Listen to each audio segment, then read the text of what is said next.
हरे कृष्णा। आइए सुनते हैं ज्येष्ठ मास महात्म्य का अध्याय 2। इसमें ब्राह्मणों को मोक्ष के बारे में बताया गया है।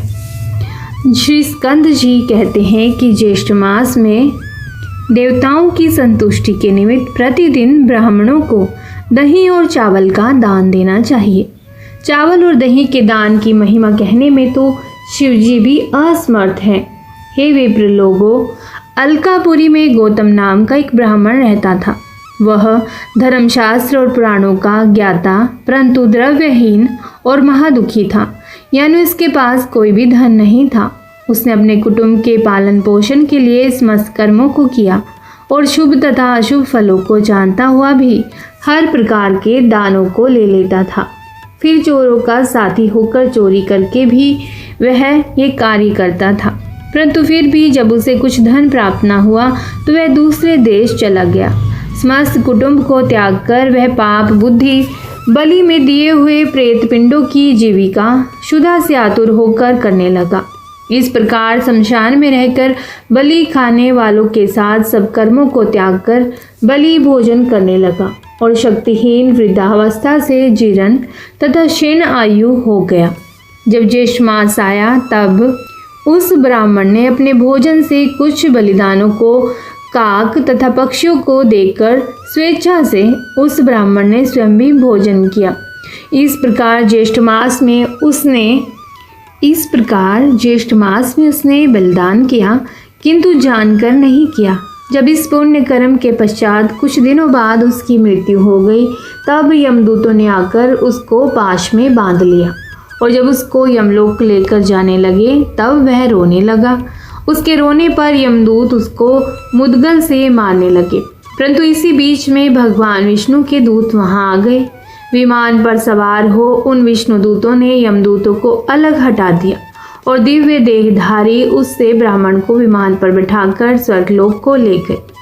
यमदूत उस ब्राह्मण का सब वृतांत कहने के लिए यमराज के पास गए और कहने लगे कि हे प्रभु, जब हम उस ब्राह्मण को लेने के लिए उसके समीप गए तब वहां विष्णु के गणों ने आकर हमको खूब मारा, क्योंकि वे लोग स्वामी से युक्त हैं और हम अनाथ हैं। अब हम लोग क्या करें? आज से आपकी सेवा नहीं करेंगे। दूसरे व्यापक स्वामी के पास जाते हैं। दूतों के ऐसे वचन सुनकर यमराज अत्यंत क्षुब्ध हो गए और शीघ्र ही भैंसे पर सवार होकर दंडधारी यमराज जी विष्णु दूतों के सम्मुख पहुंच गए और उनको खूब ताड़ित किया। वे सब विष्णु दूत विमान छोड़कर भाग गए। उन्होंने रमापति विष्णु जी के पास जाकर यह सब समाचार निवेदित किया। समाचार सुनकर विष्णु भगवान क्रोध से रक्तवर्ण हो गए और गरुड़ पर सवार होकर यमलोक को गए। वहां उन्होंने इंद्र आदि सब देवताओं को साथ लेकर यमराज से युद्ध किया। तब देवताओं आदि लोग यमदंड से अत्यंत पीटे जाने पर 10 दिशाओं में भाग गए। उस समय भगवान विष्णु ने क्रुद्ध होकर अपने चक्र से यमराज जी का वध कर दिया। तब देवताओं ने ब्रह्मा जी को आगे कर भगवान विष्णु की स्तुति की। तब स्तुति से प्रसन्न होकर भगवान ने यमराज को जीवित कर दिया। धर्मराज ने भी उस समय प्रभु विष्णु को प्रणाम किया और कहा कि भगवान, मेरा अपराध क्षमा कर दीजिए। अब धर्मराज ने भी क्षमा मांग ली थी। इसके पश्चात ब्रह्मा आदि देवता अपने अपने स्थान को चले गए और उस ब्राह्मण ने जो अज्ञानवश दही और चावल का दान दिया था, प्रभु विष्णु ने उसके कर्मों का वर्णन किया और कहा कि अज्ञानवश इसने दही और चावल का दान दिया था। यदि जानकर पूर्ण श्रद्धा से दान दिया जाए तो उसका तो कहना ही क्या।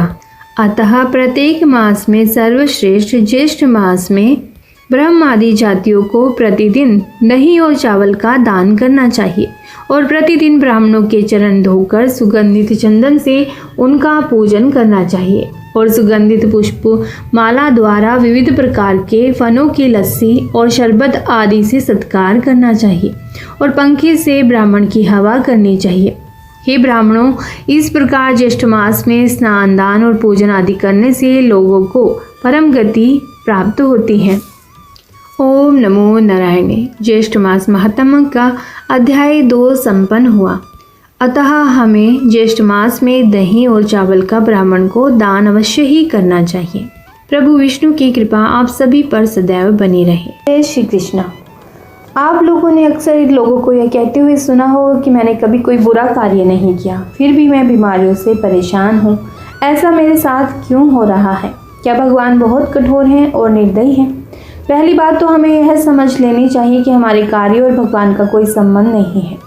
इसीलिए हमें अपनी परेशानियों और पीड़ाओं के लिए ईश्वर को दोष नहीं देना चाहिए।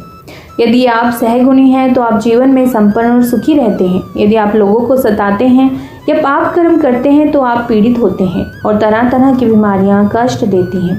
हमारे कार्यों का हम पर निश्चित रूप से प्रभाव होता है।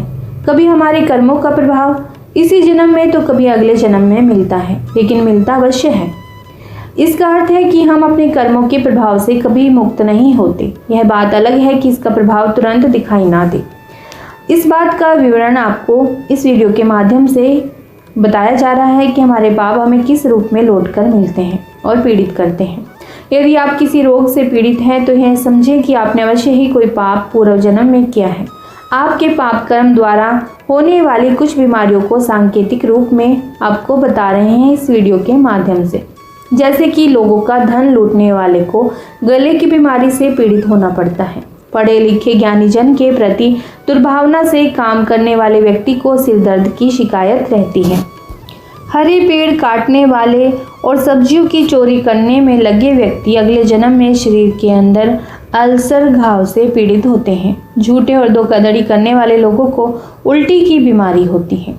गरीब लोगों का धन चुराने वाले लोगों को कफ और खांसी से कष्ट होता है। यदि कोई समाज के श्रेष्ठ पुरुष विद्वान की हत्या कर देता है तो उसे तपेदिक रोग हो जाता है।